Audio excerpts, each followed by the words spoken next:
Alright, right on folks, John Crane here in the shop with a quick video about this Lincoln Mig Welder. Now specifically, I'm going to show how I'm going to replace the gun on this. But believe it or not, I bought this welder, this Lincoln SP100. I bought this thing back in 1990. Now that's 34 years ago. So this Lincoln, I tell you, this thing is a workhorse. This thing has withstood the test of time. You know, Lincoln is a big brand name in welders. They've been doing this a long time. Same with Miller. They've been making welders forever. I used a lot of Miller welders back when I worked with a company. We built overhead craneways and concrete batch plants. You know, we used a lot of gas welders, portable welders. And actually this gun is still doing pretty good, but it's acting up every now and again. The wire's getting a little bit jammed. You know, you go to pull the trigger, the wire's not coming out. I think it's time to replace this. So that's what we're going to do today. I'm also going to show some tips here, some maintenance tips, how to keep the wire clean, how to keep the inside of this jacket here clean. All right, let's get to it. Let's get that replaced. All right, here is the gun that I bought to replace it. Now, this is just like a cheap Chinese gun that I got off of Amazon. I think it's Zinger or something is the name. I don't even see the name Zinger on the box here, but that's what it said on Amazon. Who knows? This probably has like 10 different names, but it was 60 bucks on Amazon. You know, thing comes the next day. And, you know, compared to the Lincoln replacement gun, I think the Lincoln one is 325 bucks or something. You could probably buy a whole new welder for that. Don't get me wrong, but I think if my memory's correct, that Lincoln arc welder, when I bought it back in 1990, I think it was like 600 bucks or something for the welder. But anyhow, this is a 10-foot gun here, 10-foot lead. And right, we got our different tips that we can put in there. Hopefully this thing works well. Now, for the most part, I just use flux core. I know this has, you know, the gas shut off in there, so I won't be testing the gas. I use this mostly just for flux core wire 035. All right, let's get you in here for the bird's eye view. This should be quick and simple. I got my little cleaner here on the wire. I'm going to take this off. Now I'm going to talk more about this later. And then we've got our two electrical leads. We're just going to pop these two guys off. We'll release our tension here on the rollers. And then we got this little thumb screw right here. It might be different on yours, but we just want to loosen this up. This is what's keeping the end of the gun, the little nozzle here, into this brass block. But first, I want to cut this wire. Actually, I'm just going to pull this spool off. There's not much wire left on here anyway, and I'm just going to put a new spool on. This stuff is the Lincoln, let's see, 035 inner shield NR211 MP. I always run the Lincoln wire on this. I don't go with some off-brand Harbor Freight nonsense. All right, now if we loosen up this thumb screw, we should be able to pop this right out. All right, here's a quick side-by-side comparison of the two. And the only thing I'm seeing is that this has a little flat spot milled into it. Here, the set screw for the liner inside is right here. This one has a set screw that's in this groove. Now, I believe that little thumb screw locks down on this notch right here.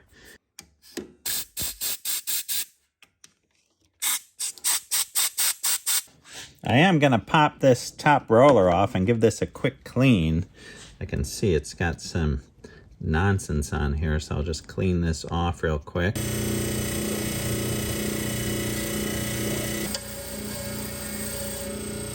Just clean this off, make sure there's nothing in there. It actually looks really good. All right, and then we'll pop our bearing back into this guy. And then snap this back into place. Yours might go in a little bit differently, but that looks good. Slide these leads in here, those control leads, and then poke this guy in. And then just tighten down our little thumb screw. That should catch in that little notch. There's one. And there is two. All right, you can see on this wire, you see this little notch right there that goes into a little post. You see this little post right here that's sticking out? That's where that lines up with this little guy here on the spool. And then feed that right in here. We'll snap down our tension wheel. Now we'll turn the machine on. And we'll see if we have the correct tension on the wheels. Yep, it's pulling that wire in.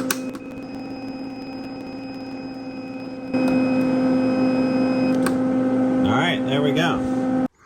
All right, here's a good tip about keeping that wire clean as it goes into the gun. This is Weld Aid Lube-Matic. It's these little like wool pads.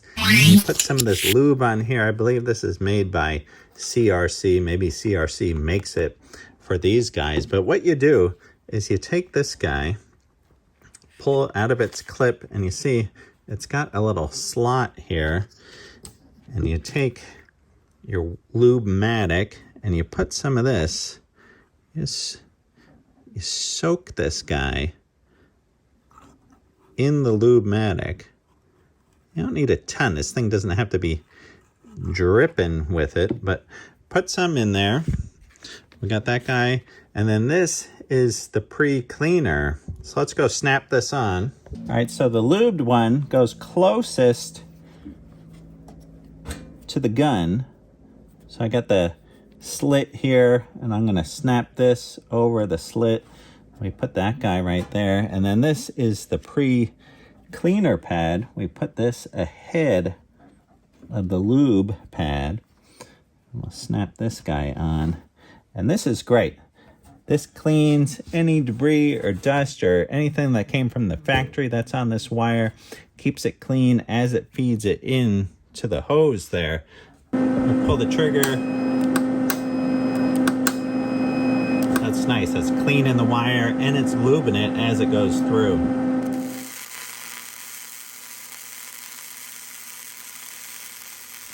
All right, fast forward. It is 3 weeks later, and I've actually done quite a few welding jobs with this new MIG gun on here, and it is performing well. So I'm coming back here with the report down the road to tell you that this gun is doing just fine. No problems, no issues. That's nice, you know, to give a little update, you know, to tell you if it's really working or not, or if it's a piece of junk. But so far, so good. And I just wanted to give you a quick preview here of an upcoming video that I'm doing on this handrail. This handrail is actually really cool. I'm putting LED lighting into this handrail onto the underside of the handrail, so it's going to light down on the ground. You're going to want to check out this video. Right now, I got that handrail at the Powder Coat shop, so that video will be coming out soon. You know, I know this is kind of a basic video, but some good things to learn if you're just starting out welding. That tip there with those little cleaners on the wire, you know, maybe even if you're an experienced welder, you might not have those on your machine or might not know about those. That's a good little tip. All right, hope you guys enjoyed this video, and hey, a quick shout out to Paul's Pasta, Groton, Connecticut, old Rotten Groton. Maybe give a little shout out in the comments if you guys have ever been to Paul's Pasta in Connecticut. All right, hope you guys are doing great, and I'll see y'all soon. Right on.